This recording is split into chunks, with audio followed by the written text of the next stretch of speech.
And when we started dating, I went out to Colorado to visit her and her family. I'd never been to Colorado before, so that drive west and seeing the Rocky Mountains was incredible. Colorado is such a beautiful state. I'm sure many of you have been there, have experienced it. But I remember the first time being there, the dry, cool air in the summer, a lot like Wichita the last couple days. When we were out there, we drove up into the mountains to stay at a cabin that some friends had.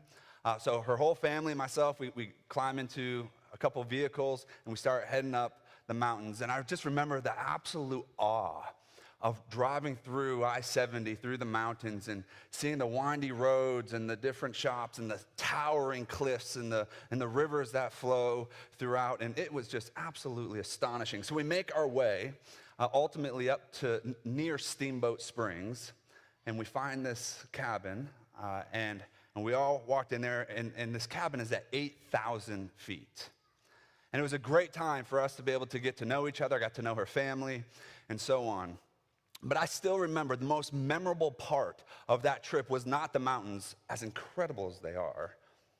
It was not the weather, as beautiful as it was. But the most memorable part of that trip was when we went outside and we sat out on the deck and looked up, and there's no light pollution or anything, and you could just see these stars in such a way that I've never experienced them before. I mean, I saw stars growing up in New Hampshire. We see stars here in Wichita, but it's different when you're 8,000 feet closer to the stars. And laying there and sitting on this chair and looking up and just kind of gazing into the stars, it's amazing how the beauty and the brilliance of the sky and the mountains of Colorado almost seem to engulf your senses, right? You almost forget at times where you are because you're just kind of pulled into their beauty and their majesty. It's truly an incredible thing. Now, what tends to happen when we experience the stars this way, our minds begin to wander.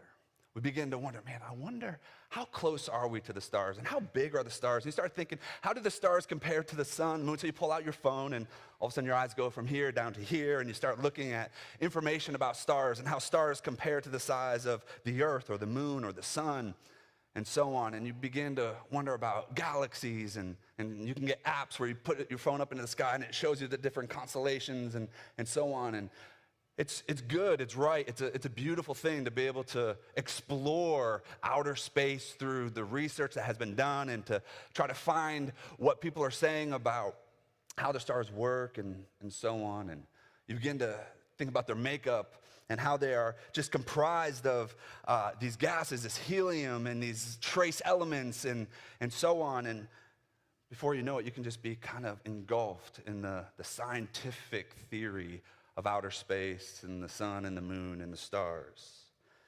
However, if that's all that we do, we fail to see the whole picture. We fail to hear the whole story of the heavenly lights. Because the sun, the moon, and the stars, as glorious as they are, actually point toward a glory far greater than their own. They tell a story far more arresting than hydrogen and helium and trace elements. These lights in the sky tell the story of Christ and his kingship. They tell the story of his rule and reign, of his ascension and his eternal dominion. The Bible tells us that Jesus is the bright morning star. He is the Son of righteousness that rises with healing in his wings. Jesus is the light of the world. From day 4 of creation, the heavenly lights have been telling the story of the glory of King Jesus. From the very first week of creation, that's what they're in the sky for, to testify and point to the glory of Christ. However, there's more. The heavenly lights also tell the story of the people of God. They tell a story that is true of you. They testify to you and to your faith and to your calling and to your purposes. You see, the Bible loves to talk about the people of God in relation to the heavenly lights. In Daniel chapter 12, verse 3, he says, "And those who are wise shall shine like the brightness of the sky above, and those who turn many to righteousness like the stars forever and ever." Or Jesus says, and I love this verse in Matthew 13:43, it says, "Then the righteous will shine like the sun in the kingdom of their Father. He who has ears, let him hear." You see, these stars, these heavenly lights, sing forth the astonishing story of God's redeemed people. They sing forth an astonishing story of you, that you are in Christ lights in this world. That you are like the moon to reflect the light of the sun in all that you do.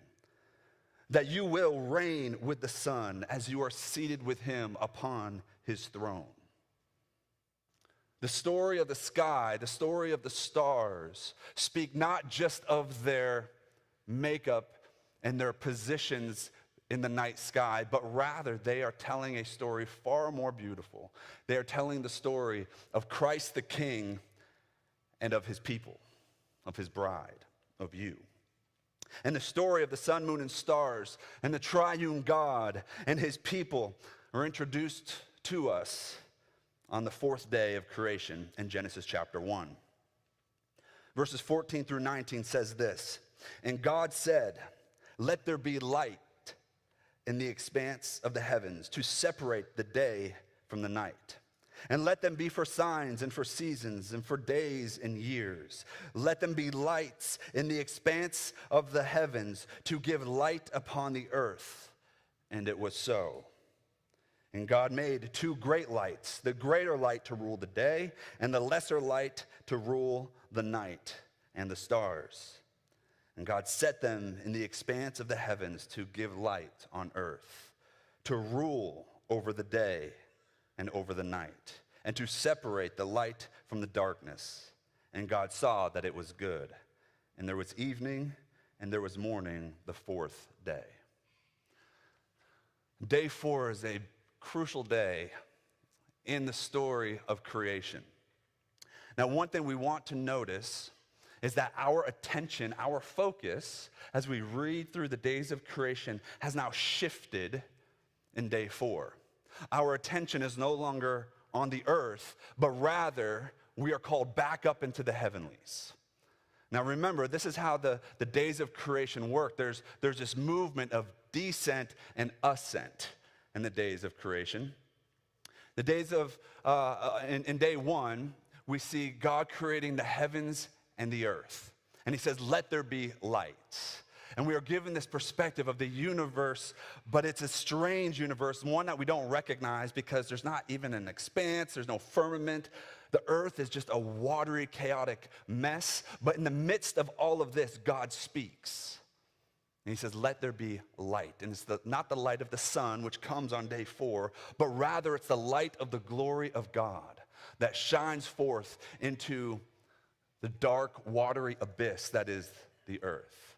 So we have this perspective of far away, almost from the glory of God as his light shines forth. And then on day 2, we are brought down to this watery abyss that is the earth, and we see that the waters are separated, waters below and waters above, and a firmament, an expanse, the universe is put in place.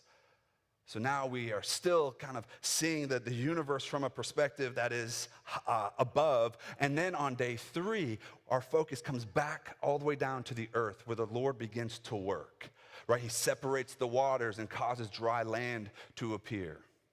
And not only that, but he speaks to the earth and he tells it to do something. He says, "Go ahead and start bringing forth vegetation." And we see life starting to emerge from the earth. So we've had this descent in the first 3 days of creation, from the heavenlies all the way down to the earth itself, where we see grass and vegetation and grain for bread and fruit trees for wine and olive trees for olives and for oil. But then on day 4, we don't stay on the earth. Rather, he brings us back up into the heavenlies. And he speaks of the sun, the moon, and the stars. Now, this movement of descent and ascent is one that is very common throughout the Bible. We see it playing itself out over and over again. We see it in the life of Joseph. We see it in the life of Daniel. We see it in the life of Moses. We see it in the life of Jesus. In fact, Jesus' descent and ascent is mirrored for us in the first few days of creation. As we have said, creation speaks of Christ, day 1 through 7. It's about Jesus. It tells a story greater than itself. On day 1, God said, "Let there be light." And there was light. And this light corresponds to the incarnation of Jesus. On day 1, we see the light of the world put on flesh and dwell among his people. The eternal God becomes man. He is born of a virgin. He is the light of the world. John chapter 1 connects Jesus to the creation story, where he says, "In the beginning was the Word, and the Word was with God, and the Word was God. He was in the beginning with God. All things were made through him, and without him was not anything made that was made. In him was life, and the life was the light of men. The light shines in the darkness, and the darkness has not overcome it." Day 1 of creation speaks typologically of the incarnation of Christ, where the light comes into the world. Day 2, God creates the expanse, the firmament. This corresponds to the cross. The firmament is what separated heaven and earth. And the only way into the presence of the triune God is to pass through the curtain, through the firmament itself. And it is upon the cross that Jesus bridges the gap between heaven and earth. As Jesus hung upon the cross, the curtain of the Holy of Holies, which represented the firmament, was torn in two. And now the only way to the Father is through Jesus. He is the firmament that we must pass through in order to come into the presence of God. And day 3, we see life coming out of the grave. This corresponds, or out of the earth, and this corresponds to Jesus' resurrection, the true bread of life that was raised from the ground on the 3rd day. So in Jesus' life, we see from the incarnation to the cross, this descent. And then we see this resurrection from the very belly of the earth on the 3rd day, corresponding to the 3rd day of creation. But this is not where the story of Jesus ends. But rather, there's another movement that takes place in Jesus' life after the resurrection. He doesn't stay on earth. No, he ascends into the heavenlies. He ascends into the presence of God. Jesus ascends back to the Father in glory. And when Jesus is presented before the Father in victory, the prophet Daniel tells us that he has been given eternal cosmic rule. Daniel 7:14, speaking of the ascension, says, "And to him," this is Jesus, "was given dominion and glory and a kingdom that all peoples, nations, and languages should serve him. His dominion is an everlasting dominion which shall not pass away, and his kingdom one that shall not be destroyed." Jesus ascends back into heaven and is given eternal rule over every square inch of the universe. It's all been given to Christ at his ascension. So you see how this connects with the days of creation. From the incarnation to the cross, the light of the world has come on day 1. The firmament is the cross. Jesus bridges heaven and earth and takes hold of humanity and brings us into the presence of God. We see him descend, and then we see him ascend. And so the first 4 days of creation, ascension and descension. And this ascension into glory that Jesus partook of, that Jesus participated in, that happened to Jesus, is first told and first foretold on the 4th day of creation. So on the 4th day, our attention ascends back up into the heavens, where the Lord fills the expanse that he created on day 2 with all the heavenly lights. And the Lord gives the sun and the moon and the stars for 4 purposes, right? There's 4 purposes that we see that the sun, moon, and stars serve in these verses on the fourth day. And the first, that they are to give light. They are givers of light. And two, they are given for signs. They point toward something. They are clocks to keep time. And they are to rule over day and night. So the first, they are givers of light. We see this in Genesis 1:15. And it says, "Let them be lights in the expanse of the heavens, to give light upon the earth." And it was so. Now, the light of the glory of God that shone upon the earth on day one has now been handed over to the sun, the moon, and the stars to steward and to manage. This is something God loves to do throughout the Bible. He loves to give his creation responsibilities to steward, to embody, to shine forth his glory.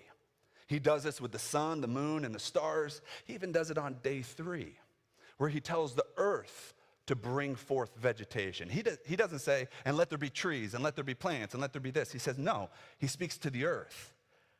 God essentially in the first couple days says, I've spoken enough. Now I'm going to tell the earth to do what I do. So he tells the earth, you start bringing forth vegetation, and the earth begins to blossom and to grow. He gives his people, you, his glory to steward, to manage. He gives you the light of Christ to shine into the darkness. The Lord loves to do this. So he gives the light of his glory to the sun, moon, and stars and tells them to shine forth into the dark world. This is why David says that the heavens declare his glory. The God who is sustaining creation with the light of his glory for the first 3 days now commissions the sun, the moon, and the stars to continue his work. So these heavenly lights are for giving light. The second purpose, the sun, moon, and stars are also given for signs. We see this in verse 14. And God said, let there be lights in the expanse of the heavens to separate the day from the night, and let them be for signs. Let them be for signs. Throughout the scriptures, we see the heavenly lights referenced as signs to different things, but the prominent thing that they are pointing toward, that they symbolize, that they are signs of, are rulers and kings and nations. And throughout the scriptures, we see that these rulers, these kings, and these nations are often associated with the sun, the moon, and the stars. And this makes sense to us because you could look at all the different nations of the world and look at their flags, and you'll see that many flags that represent these nations, these rulers, have the sun or the moon or stars, ours included. In the Bible, when we see rulers or nations falling, we see associated with this the language of decreation, describing their demise, particularly the language of the heavenly lights falling or being snuffed out. We see this in Ezekiel 32, speaking of Pharaoh in Egypt. It says, when I blot you out, I will cover the heavens and make their stars dark. I will cover the sun with a cloud, and the moon shall not give its light. And all the bright lights of heaven will I make dark over you, and put darkness on your land, declares the Lord. You see the decreation language here. Jesus uses the same sort of language when he speaks of the fall of Jerusalem in AD 70. In Matthew 24:29, he says this, immediately after the tribulation of those days, the sun will be darkened, and the moon will not give its light, and the stars will fall from heaven, and the powers of heavens will be shaken. The reason he uses this language of decreation and what seems like the cosmic world falling to pieces is because the cosmic world, the celestial lights, represent kings and rulers and nations. So when kingdoms fall, it's as if stars are falling, as if the sun stops giving its light and the moon is darkened. So this is some of the ways in which the sun, the moon, and the stars are signs for us. We also see them signs for rulers when God uses the stars as a sign to Abraham to show him how great his people would be. Look up at the stars, and so shall your ancestors be. God uses the sun, the moon, and the stars as a sign to Joseph to show him that he will rise to power in Egypt. And we see the heavenly lights as a sign in Revelation chapter 12, speaking of Christ and Israel and the church. The Lord wants us to look up at the stars and the sun and the moon and think of nations and rulers, ultimately seeing them as signs pointing toward Jesus, the true ruler of the kings of the earth. He is the true King of kings. So the third purpose is found also in verse 14, and it is that the sun, the moon, and the stars are clocks for us. They are keepers of times and seasons and so on. So back at verse 14, it says, "And God said, let there be lights in the expanse of the heavens to separate the day from the night, and let them be for signs, but also for seasons and for days and for years." So now they are not only signs of rulers, they're not only giving light, stewarding the light of God, but now they're given the responsibility to schedule time, to be the clocks and the calendars for the world. It says for seasons. They are for seasons. This is not talking about agricultural seasons of spring and summer and fall and winter. That's not the seasons that it's talking about, but rather it's speaking of festival times, celebratory times in the Bible. In Leviticus, we have 9 different festivals, from the weekly Sabbath all the way through until chapter 25, where you see the year of Jubilee, which comes once every 50 years. These seasons are scheduled according to the moon as the keeper of Israel's calendar. But not only for seasons, but also for days. We have good reason to think that the 24-hour rotation of the earth probably began on day 4. And then also for years, how the earth orbits the sun, and it takes 365.25 days for it to take one loop around the sun. This all began to take place on day 4. Now, this is an incredible thing to try to consider.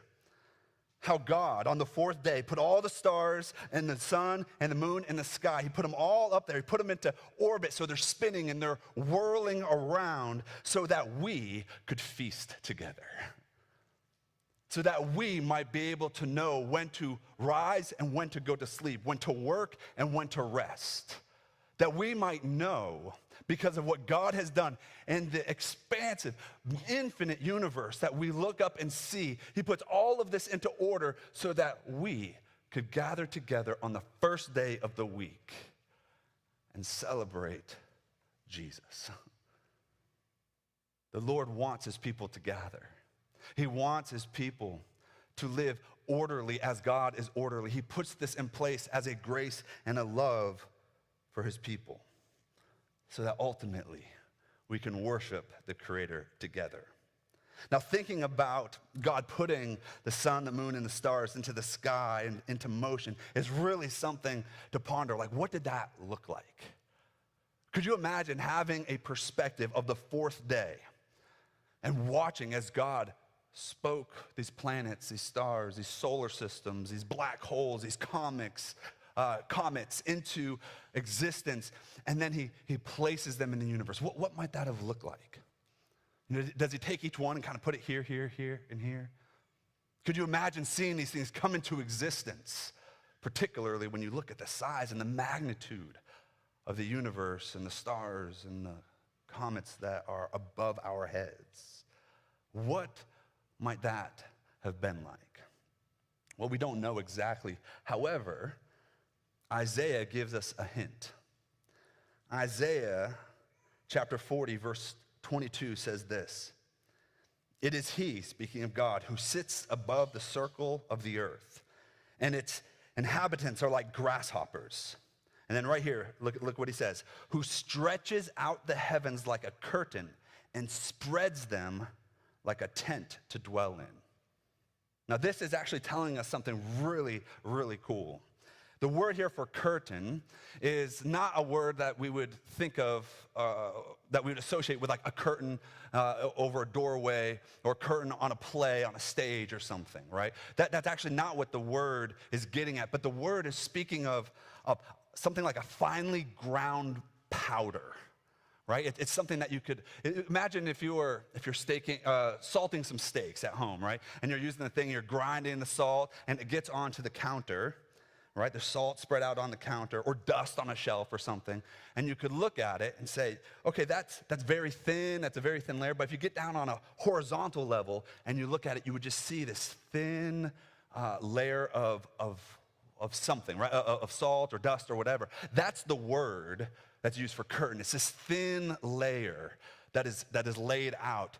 So God, on day 4, it looks like he took all of the solar systems, the black holes, the comets, the sun, the moon, the stars, the planets, right? All of these supernovas, and he lays them all out like a curtain, like a thin layer of salt on the counter, right? So he lays them out like a curtain, and then on day 4, he takes them and just, whew, right?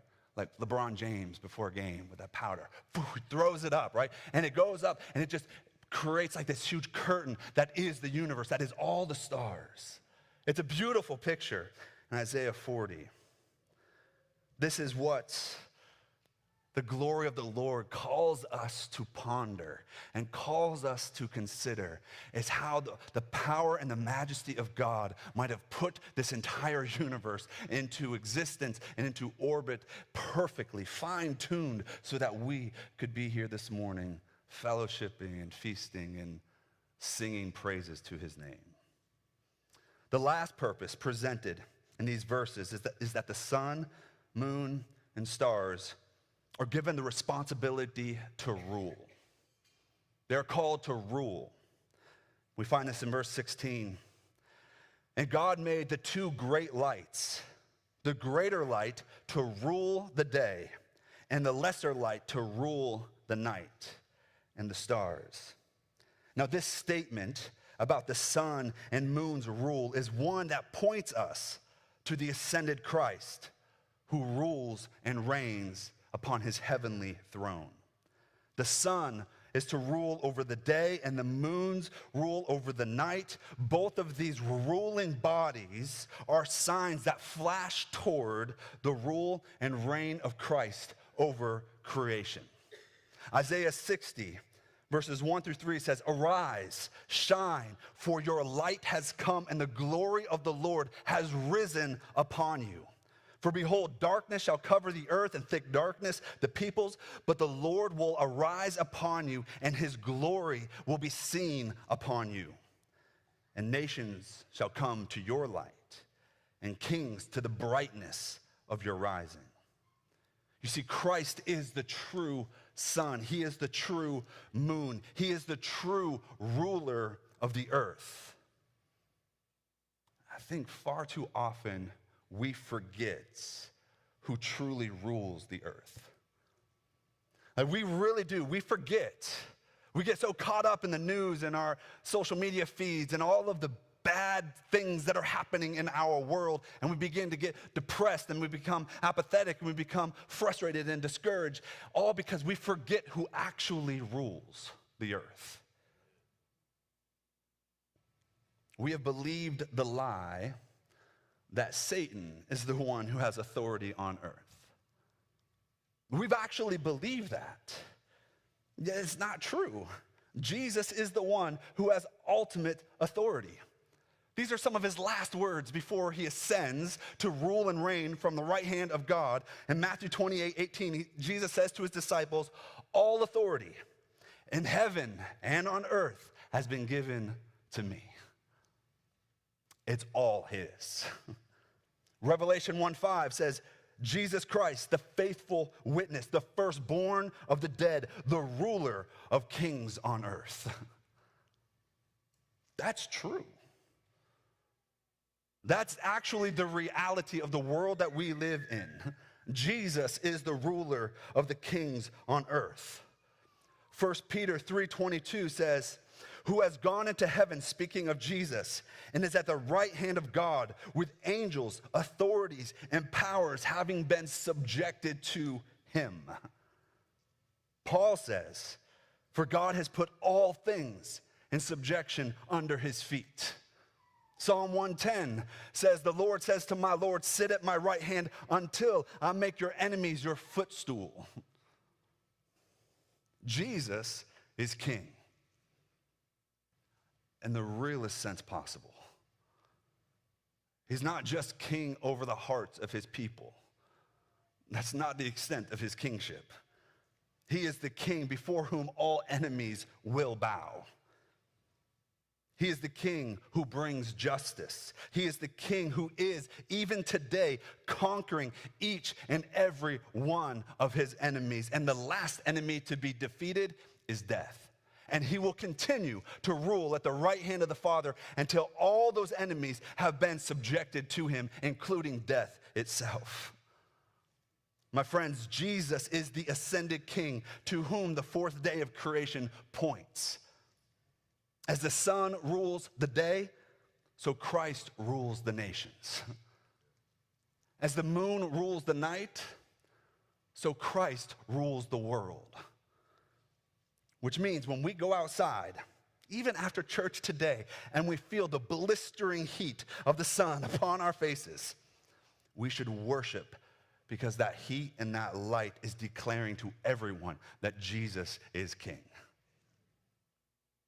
He is the light that shines in the darkness. He is the light that breaks the chains of sin and death. He is the light that defeats the night. He is the light who shines upon the faces of those who trust him. You know, light or fire transforms everything that it touches. So the fire of the Spirit of God transforms those who are in Christ. We are set on fire by the Spirit of God to blaze with the light of Christ, where his mission becomes our mission, where his purposes become our purposes, where his rule becomes our rule. Ephesians 5:8 says, for at one time you were darkness, but now you are light in the Lord. Walk as children of light.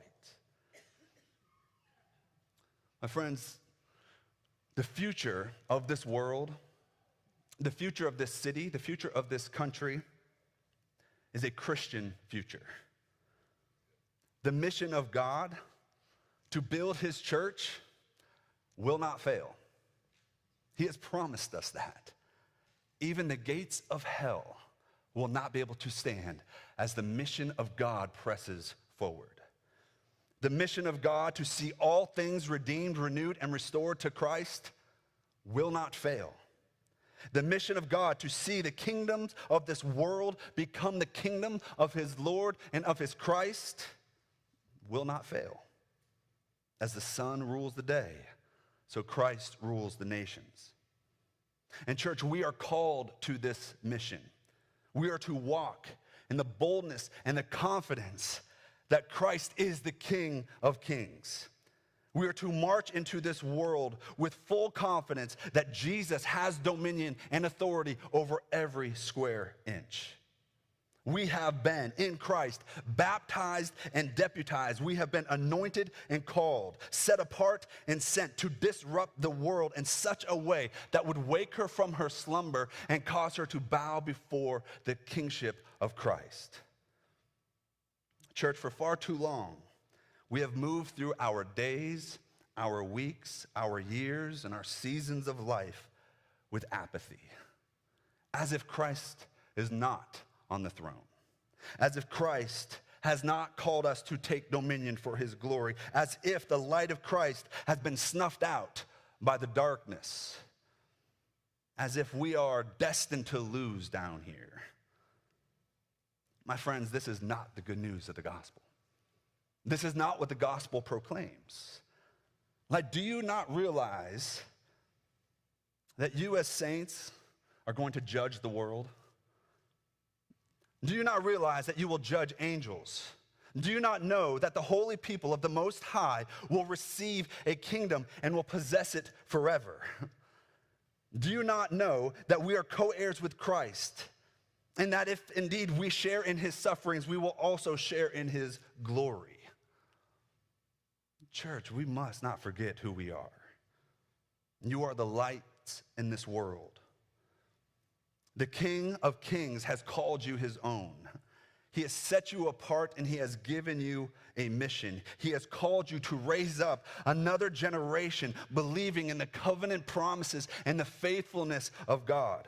He has called you to educate and to train and to discipline and to disciple your children. He has called you to build the kingdom, to fight the monsters, to crush the heads of the serpents. He has called you to work. He has called you to laugh. He has called you to feast. He has called you to celebrate. He has called you to sing and to dance, to rule and to lead. My friends, if the sun and the moon forgot who they were in this world, everything would come undone. It would be nothing but darkness, chaos, and death. Likewise, if the church forgets who she is, the world will come undone and will be darkness and chaos and death. Let's not forget who we are. Let's not forget who we serve. And may we shine like the sun in the kingdom of our Father.